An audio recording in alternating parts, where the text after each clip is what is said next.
Hormuz കടലിടുക്കിന്റെ സുരക്ഷാ കവചം ഭേദിക്കാൻ ശ്രമിച്ച അമേരിക്കൻ നാവികസേനയുടെ അതിനൂതന ചാരക്കണ്ണിന് പശ്ചിമേഷ്യൻ മണ്ണിൽ അപ്രതീക്ഷിതമായ ഒരു തിരിച്ചടിയേറ്റിരിക്കുന്നു. അതെ, ഏകദേശം 16,000 കോടി രൂപ വിലമതിക്കുന്ന ലോകത്തിലെ തന്നെ ഏറ്റവും ചിലവേറിയ നിരീക്ഷണ ഡ്രോണുകളൊന്നായ MQ-C4 ട്രൈറ്റൺ ഇറാൻ തീരത്തിനു സമീപം തകർന്നു വീണിരിക്കുന്നു.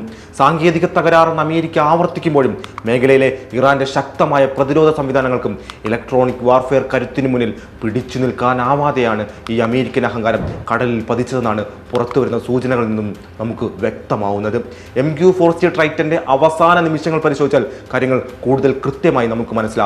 47,000 മുതൽ 52,000 അടി പൊക്കത്തിൽ പറന്ന് ഹോർമൂസ് കടലിടുക്കിലെ നിരീക്ഷണമെല്ലാം കഴിഞ്ഞ് തിരികെ ഇറ്റലിയിലെ സീഗോനോലയിലേക്ക് പോകുന്നതിനിടെ വ്യാഴാഴ്ച ഉച്ച കഴിഞ്ഞ് 3:30യോടെയാണ് സൗദിയിലെ ദമാമിന് വടക്ക് വെച്ച് പെട്ടെന്ന് വിമാനം താഴ്ന്നു പറന്നു തുടങ്ങുന്നത്. ഡ്രോൺ അപായ സൂചന പുറപ്പെടുവിച്ച് തുടങ്ങിയത് പോലും പിന്നീട് എത്രയോ മിനിറ്റുകൾക്ക് ശേഷമാണ്. അപ്പോഴേക്കും ഖത്തറിന് വടക്ക് കടലിനു മീതെ എത്തിയിരുന്ന ഡ്രോൺ പെട്ടെന്ന് ദിശ മാറി ഇറാൻ ലക്ഷ്യമാക്കി നേരിയ രീതിയിലൊന്ന് തിരിഞ്ഞിരുന്നു.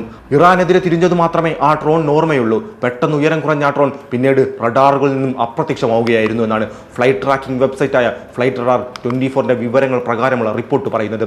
അതേ 52,000 അടിയിൽ നിന്നും വെറും 9,250 അടിയിലേക്ക് മിനിറ്റുകൾക്കുള്ളിൽ താഴ്ന്ന ഡ്രോൺ പിന്നീട് റഡാറുകളിൽ നിന്നും അപ്രത്യക്ഷമാവുകയായിരുന്നു. അതേ, തകർന്നു തരിപ്പണമാവുകയായിരുന്നു എന്ന് മറ്റൊരർത്ഥം. ഇതാദ്യമായല്ല കേട്ടോ അമേരിക്കയ്ക്ക് ഇത്തരത്തിലൊരു നാണക്കേട് നേരിടേണ്ടി വരുന്നത്. ഫെബ്രുവരി 22-ന് 16,966 രജിസ്ട്രേഷൻ നമ്പറുള്ള ട്രൈറ്റൺ ഡ്രോണും അബുദാബിയിൽ അടിയന്തരമായി ഇറക്കിയിരുന്നു. പിന്നീട് ആ ഡ്രോൺ വിമാനം പുറം ലോകം കണ്ടിട്ടില്ല. ഫെബ്രുവരി 28-ന് മറ്റൊരു ട്രൈറ്റനും ഇതേപോലെ അപായ സൂചന നൽകി മടങ്ങേണ്ടി വന്നു. ഇപ്പോൾ വീണ്ടും ഒരു അതിനൂതന വിമാനം കൂടി നഷ്ടപ്പെട്ടതോടെ മേഖലയിലെ അമേരിക്കൻ നിരീക്ഷണ ശൃംഖല പാടെ തകർന്നിരിക്കുകയാണ്. ഹോർമൂസിലെ ചരക്കു നീക്കം താൽക്കാലിക ധാരണയിൽ എത്തി നിൽക്കെ എന്തിനായിരുന്നു ഈ ചാരപ്പണി? സമാധാനം പറയുകയും മറുവശത്ത് അത്യാധുനിക സെൻസറുകളുമായി മറ്റൊരു പരമാധികാര രാജ്യത്ത് ചാരനിരീക്ഷണം നടത്തുകയും ചെയ്യുന്നത് ശരിയാണോ അമേരിക്കയെ? 50,000 അടിക്ക് മുകളിൽ ഉയരത്തിൽ പറക്കാൻ ശേഷിയുള്ള ട്രൈറ്റന് തുടർച്ചയായി 24 മണിക്കൂറിലധികം വായുവിൽ തുടരാനാകും. ഏകദേശം 7,400 നോട്ടിക്കൽ മൈൽ ദൂരപരിധിയുള്ള ഈ ഡ്രോൺ അത്യാധുനിക സെൻസറുകളാൽ സജ്ജമാണ്.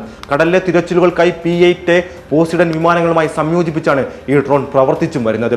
US സെൻട്രൽ കമാൻഡിന്റെ കീഴിൽ ഗൾഫ് മേഖലയിലെ ചരക്കു നീക്കവും സുരക്ഷയും നിരീക്ഷിക്കുന്നതിൽ പ്രധാന പങ്കുവഹിച്ചിരുന്ന ഒരു ഡ്രോണാണ് കേട്ടോ ഇപ്പോൾ തകർന്നു തരിപ്പണമായിരിക്കുന്നത്.